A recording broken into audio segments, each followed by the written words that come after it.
Hey everyone. If LinkedIn is not working, like it won't load, keeps crashing, or you can't log in, don't worry. In this video, I'll show you step by step how to fix LinkedIn not working in 2026. First, check your internet connection. Uh, Weak or unstable internet is one of the most common reasons LinkedIn stops working properly.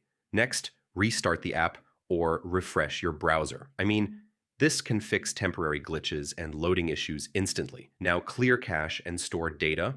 Old files can cause errors, crashes, or login problems. Make sure your LinkedIn app is updated.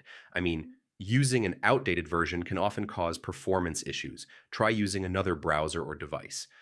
Sometimes the issue is related to your browser or phone. Disable VPN or browser extensions. These can block LinkedIn from loading or functioning properly. Also, check LinkedIn server status. If the servers are down, you just need to wait until it is fixed. So, yeah, that's how you fix LinkedIn not working in 2026. Follow each step carefully, and your LinkedIn should start working normally again. And if this helped, don't forget to check out more tech tutorials for fast and easy fixes.